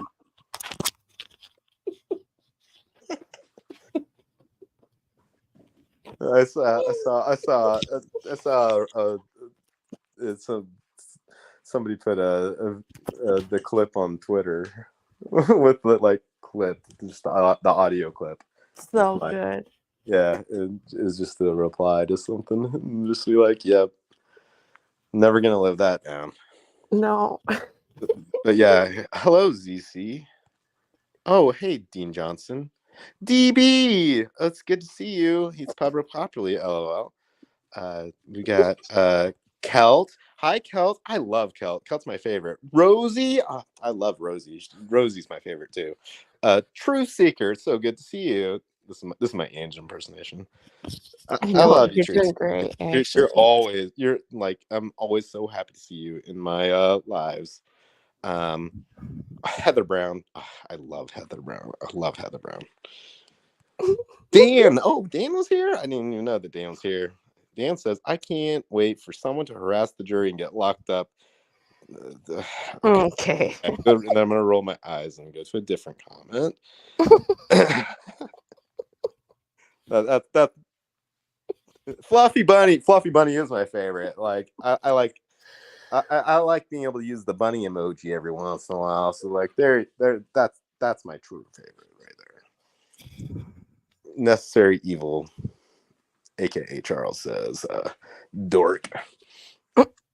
Yeah, sorry, I don't know. People like me saying, or like people saying hi to them in lives, so like I probably fucked that all up. But like, Ange is very nice and does that all the time. Says hi to everybody, and she does. And we interact with the comments. So that's my impersonation of Ange. And besides the Irish goodbye, which we'll do whenever that's time. But whatever I was saying, I don't know. I got distracted by the impersonation request. Like, you know, I get everybody's like riled up because we're finally getting a couple things, and like people have been really active on Twitter and, you know, obviously on YouTube. But that's a good thing. Like, I think getting the information out there of what is actually happening and like people's takes on it, like, is important. Like, I mean, I think there was just this huge misconception, which was silly all along, that, you know, this is gonna impact the the jury. This is gonna influence the jury. But like, when they get the potential jurors there, they've got 30 to 40% of them never heard of the Delphi case. They're brand new. That's good. You're gonna have people that are not influenced by anything that's been on social media. And if you were hoping that your content was going to influence the jury, like, dude, I don't know. You were living in La La Land. It wasn't going to happen. So, and now the jury is already selected. All right, this isn't about like impacting a jury. You're not going to impact the jury in any way, shape, or form. The jury's going to do what the jury does. This is about the public and like transparency, and about the Sixth Amendment right that the people have a public trial. And it's about the First Amendment, about like saying what's happening. So I think that lots of people have been active on Twitter, and like that's a good thing. I'm seeing lots of people with like just letting people know what's happening and commenting on it, and like that it's getting a lot of views and engagements, and discussion and talks about things, and like that's okay. That's a good thing. I've seen a lot of new names popping into lives too, which is kind of cool. It's refreshing. Oh yeah, like I mean yeah, a lot of these like streams are like, I mean, true crime cold case is different than true crime trial. There's a lot of overlap, but like true crime trial has like a own set of trial watching people, and like it's going to draw a lot more interest. It's going to draw a lot more eyes, and there's also just people that just happen to be interested in this case. So it's great that more people are going to like be able to bear witness to like what is happening. True Seeker says Joe said not to copy strike him for using the fish video. I've tried to tell people you can see the fish. Yes, yeah, Joe and anybody else is more than welcome to use the fish video. It's completely open access. Educational purposes. It's a good video. You can see the fish all the way through. I thought like during certain times it would be like more murky or more algae and you couldn't see as clearly, but you can see them really clearly. Yeah, you could. So, I mean, the first time I went out there, like I saw a bunch of big fish. I was just like, oh, well, you can see fish. That settles that. But then a lot of the last few times I went, I didn't really see any fish. And I just don't know if I wasn't looking closely enough, or maybe or paying or attention. just didn't care enough about it. Like, but this time, like, well, there they are, and like, it was like, great, perfect. Right, you went there and you were like, I am going to expressly videotape these fish. Well, that's not what I was gonna do. So, like, I went there because what I was gonna do, I was gonna document, because we've got this outstanding thing, which I guess should be ruled on, or should be probably included in the stuff that happens Thursday about the viewing the crime scene. Oh, yeah. Because they said that was going to be done after the jury was selected. Now the jury's selected, so that would be the time to figure out, are they going to go to the crime scene? Are they not? Like, if they do, like, what are the parameters of doing that? But what I was going to do is I wasn't going to go onto the Logan property, but I was going to just walk from the cemetery down, like, I don't know what to call it, the ridge, whatever, or just down that hill, to the bank level, and just show that that's not a treacherous walk downhill. Like, it's very calm. Right. And then like, if you're on the Logan side of it, it's the same thing, but then you don't have to cross the water runoff like thing, which you could walk down that as long as there isn't like rain like in it as well, and that's also easy to walk down. So you got like many different ways just to walk down there, and then once you're like down to like close to the bank level, like okay, it's just like walking in the woods. There's nothing dangerous about that. It's not rugged or like dangerous or anything. Like it's just like walking in the flat woods, like very easy to do. But so when I got there, I didn't realize I'd seen it before. That there was some, but it was still pretty recently that there was some private property no trespassing signs. And I didn't realize that all the trail, like if you're walking towards the bridge, like there's all these so if you walk from Muir's Lot to the bridge, which is where Abby and Libby, that was what like presumably what they did. Like there's a walk into the nature preserve that goes to a different place going off to your right. If you walk towards the bridge, all on your left is like not the primary trails. Like there's trails in there. Like I think they call it the deer trail. And like I didn't realize that that's all private property. That's all Muir's property. And so they've put up a bunch of signs saying no trespassing onto the Muir's property. So like you can't even get to the like Logan property or see it like you can't get up to the perimeter of it basically because without going onto somebody else's property. Right. And Logan painted purple on his trees. Right. Yeah. I went there when that had recently happened. And so that, yeah. And yeah, I mean,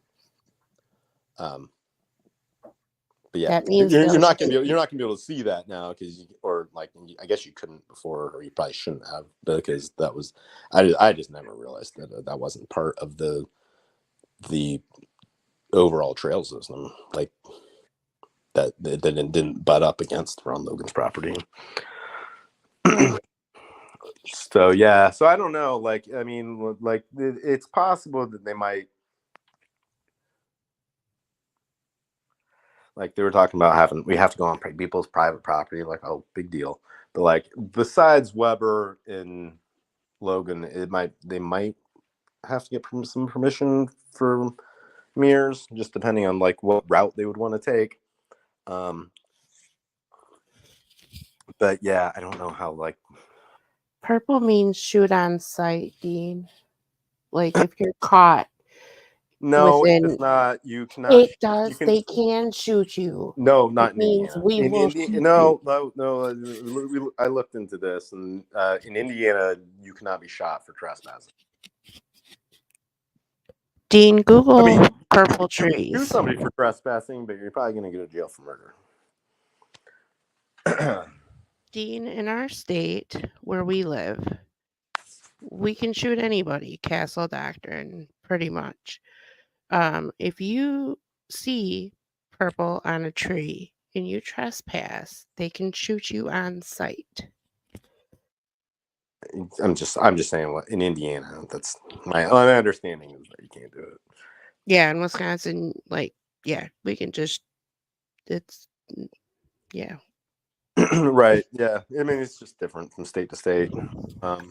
Yeah, I know there are places where like someone's trespassing, you can't shoot them, but it's just good and good to know that in your state, especially if you like have a firearm or something. Like, Dean, you can absolutely shoot somebody for trespassing, like in your property. It's Castle Doctrine. But that's not for every state. That's Wisconsin. Dean and I live in Wisconsin. Okay. Yeah, well, I don't know. Wisconsin. And Heather too. Sorry, I'm doxing you guys. Your state. Oh, you're fine. Well, I don't know. But yeah, I don't know what the laws are in Wisconsin. But yeah, so but it's good to wherever you live, especially if you have a firearm. Maybe even if you don't have a firearm, probably good to know the rules on what you can do to somebody that's trespassing, because having somebody trespass on your property is scary and threatening. But you don't want to end up going to jail because you did something that you thought you were allowed to do that you're not allowed to do, like shooting somebody or, you know, hitting them with a baseball bat or whatever, because like you can't, like, so you don't want to kill or injure somebody that is trespassing, and then you are the one that's and ends up being held accountable for doing something you thought you could do. Yeah. It's always very important to follow the laws, which is not the easiest thing to do when all the laws are very complicated, and nobody knows every single law. Right. Well, and that's what's really crazy about the justice system in the states is that every state is different, states' rights and whatever. Right. So you go in one state driving through and you have your gun, you could, if you get pulled over with the gun, you can get in Right. big trouble. And yeah, so yeah, I was just gonna say the exact same thing. Like if you carry, um, like you probably like nowadays, like there's a ton of states that you don't need any sort of permit or license to carry. Um, it's just constitutional carry. But you do not want to leave your state and go someplace with your gun without like if they don't have the same thing. So like even if you don't need a permit or license, like everybody like really I think everybody should get a permit and license because it shows a lot of um it shows like that they have that number of people that are permitted and as a data reference point. And if you see that a lot of people are permitted, like you know that there is an appetite for having some at least that amount of regulation, um, which is just so like whichever side of it you're on, it's a great idea. Um, but yeah, like you want like you have like in Indiana, you would want to have a license. Like you're going to travel with firearm, you want to have a license, and then you want to know which states will also honor that license while driving through them because like you don't want to go through a state accidentally with the Right. firearm. Well, the same thing with like marijuana laws. Like, we're a state that's not legal. I Right know Indiana's not legal. now, Indiana's still really strict on it. And we're bordered by states that it's We are legal. too. We are too. Like it. Michigan fine, Illinois fine, Ohio or it's now fine or something. I don't know. So like, yeah, it's weird. I blame the alcoholics. You blame who? The alcoholics, the Tavern League in Wisconsin. Oh, really? Why? Yeah.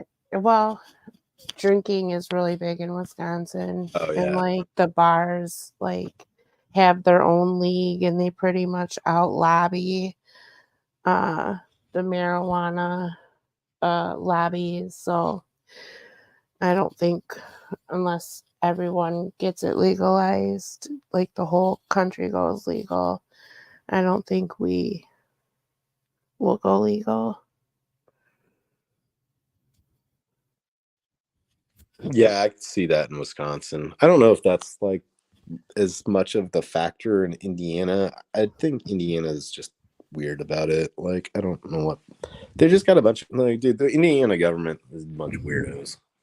Like, they're terrible. They're just awful. And like, I highly recommend that people don't continue to keep voting them in because, like, if you got any complaints about Indiana, okay, you can't just go vote for the same person year after Right. year. Nothing's gonna change. Like they're the ones in control. Like vote against them so they lose their jobs, and maybe down the road somebody get decent will get in. Like even if it's not the party that you want, but like I'm just saying, vote against the people that suck. Like Hmm. because like they need to be fired. That's the only way to fire them. Like sorry, like like just vote against the bad people. Right. Not enough people vote locally, and that's the best way that you can help change policies in your area is by voting locally, and you get a more effective change going I all the way mean, up. my understanding of a lot of the country is probably like where I live, and there isn't really any voting locally. Like it's one party that runs unopposed, and so like there basically isn't a like like I guess you could vote in the primaries, but like you vote in the main elections is like you're not the person's running unopposed, so Hmm. there's nothing to it, and like that's a huge percentage of the country. Yeah, we have a lot of the lower, like treasurer and stuff like that. I wanted to go back to Jamie's comment. She said our car was broken into and my city didn't care. And I'm sorry that happened to you, Jamie. that does suck. I had my house broken into one time, and yep, they don't give a fuck. The cops don't give a fuck. Like, so if you're the victim of a crime, the cops don't fucking care. I feel like it's gotten worse, especially since COVID. Like, Yeah, I mean they may have had it easy for a little while, and they liked it. yeah. What up, Tech Death Hippie?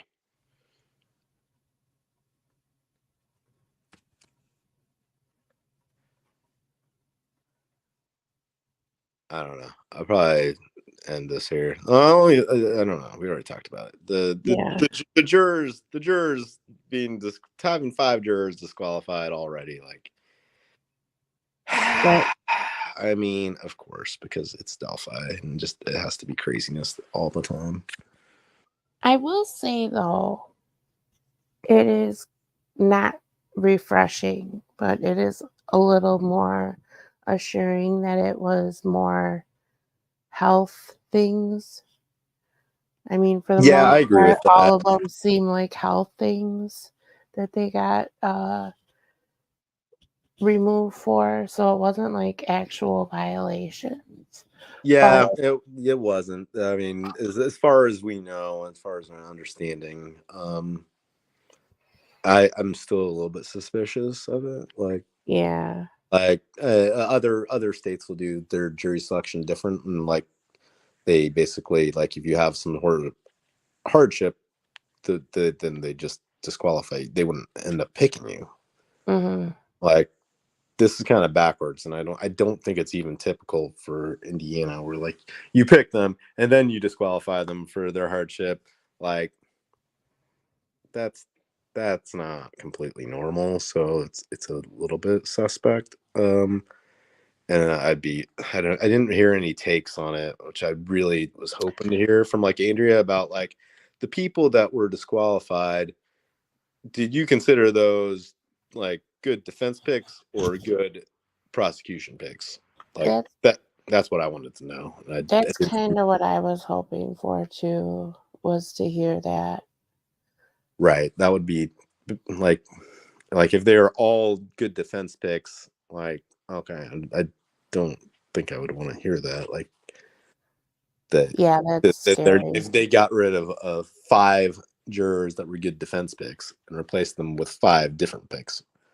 But Well, there was two. We do know that there were two people that had law enforcement in their families. yeah, and one of them was a mom. Her son was a law enforcement officer Okay. Yeah. or a guy. And then I know one was a nurse. Um, Yeah, but I don't know specifically which ones got disqualified. Like, yeah, I heard the details of like yes, of which one, like what the backgrounds of these people. But now, like, we've had a total of 5 people disqualified, and like, which ones were they? oh, right. Now I get your point.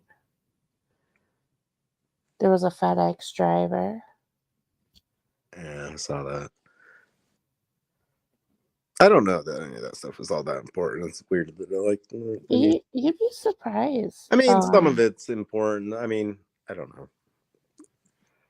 I think the law enforcement is a big deal, Yeah, especially if you that have part. the defense attacking the law enforcement's Oh yeah, uh, investigation.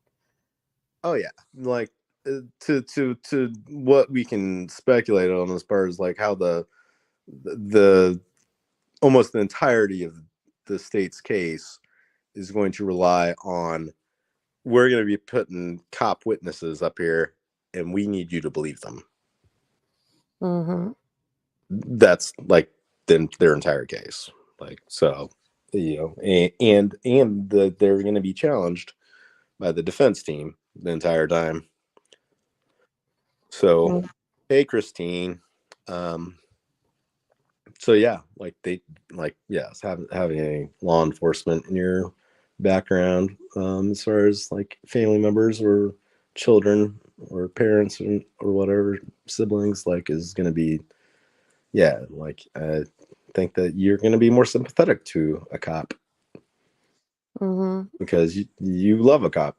So, like, Well, and you don't want to think that whoever in your family would do anything, or that they even are working with people who would sabotage something so critical. Not sabotage, right. Well, but we don't know. either sabotage or acted with carelessness. Honestly, I guess that's the way you could say it, by losing the evidence. And Right. um, Like, yeah, if you're willing to give them the benefit of the doubt, that's a big thing for the state's case. But you know, I don't think they're all going to be like that. So, mhm. And then whoever's parents, I think that's going to be a big deal if they're parents. um yeah, gun When DD said gun owners, I didn't even think about that, I but thought that's about that for a while ago. So it is interesting that like it's a much more heavily female jury than male. Although I don't know that we've got the. well, I'm I a know we got big the total breakdown of the 16, but they include the 4 alternates, and I don't know like like the, you know, those should be listed differently, you know. yeah. But yeah, I thought some familiarity with like firearm ownership would be potentially useful to the defense, but yeah, I don't know that for sure. I don't know what, you know. I think Andrea kind of broke it down as far as like what her strategy is, and like is seemed fairly different. So I think it just varies from attorney to attorney of like how you want to go with it. But like, um, and we can kind of tell what Nick's doing. Like, he, like, sure, there's some like baseline stuff that you want to like figure out, but what you really want to do is have like do I have a person? Can I get a personal connection with this person? Yeah. Is this person going to see me as their friend? You know, like, am I going to be able to convince this person of stuff? Like, are they going to believe what I say? Because that's Right. the most important part. And you don't want to seem fake about it or unnatural. Right. Well,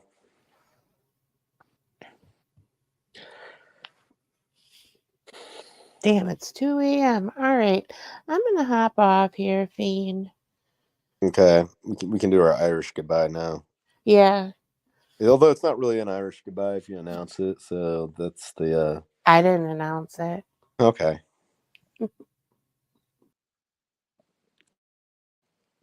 She got me. And that's my Ange impersonation.